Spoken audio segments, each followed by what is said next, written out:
Hello guys, இன்றைக்கி என்ன பார்க்க போகிறேன்னா பருப்பு பொடி சாதம் தான் பார்க்க போகிறீங்க.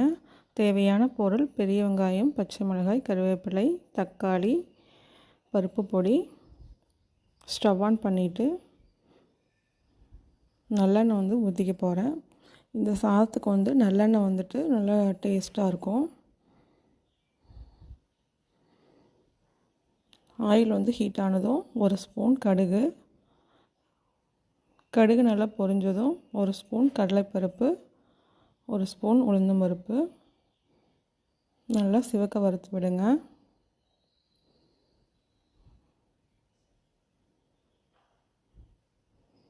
இப்போது பெரிய வெங்காயம், பச்சை மிளகாய், கருவேப்பிலை போட்டு வதக்கி விட்டுறலாம்.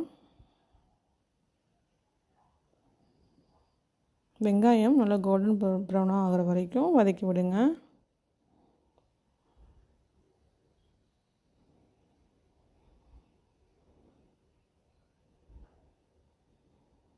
இப்போ வெங்காயம் நல்லா வதங்கிருச்சு.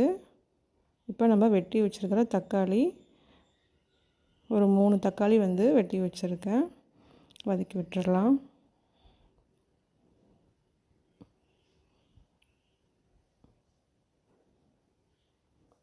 கொஞ்சமாக கல்லுப்பு. பருப்பு பொடியிலேயே கொஞ்சம் உப்பு இருக்கிறனால நான் கொஞ்சமாக போடுறேன்.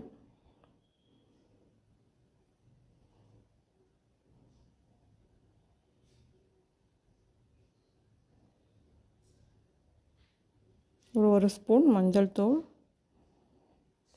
நல்லா வதக்கி விடுங்க.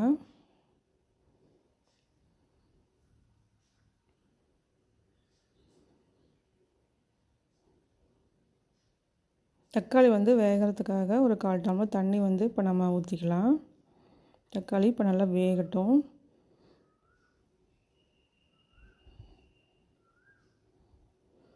இந்த பருப்பு பொடி சாதத்தை நீங்கள் ஸ்கூலுக்கு கொடுத்து விட்டிங்கன்னா நல்லா விரும்பி சாப்பிடுவாங்க. ஒரு டைம் ட்ரை பண்ணி பாருங்கள். இப்போ நம்ம எடுத்து வச்சுருக்க பருப்பு பொடியை போட்டு வதக்கி விட்டுறலாம். நான் ஸ்டவ் ஆஃப் பண்ணிட்டேன். இந்த ஹீட்லேயே இதை நம்ம கலந்து விட்டுறலாம்.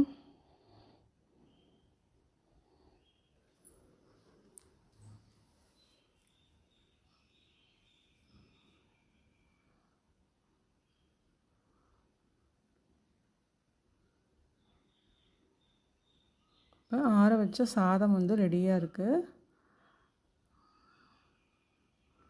போட்டு கலந்து விட்டுறலாம்.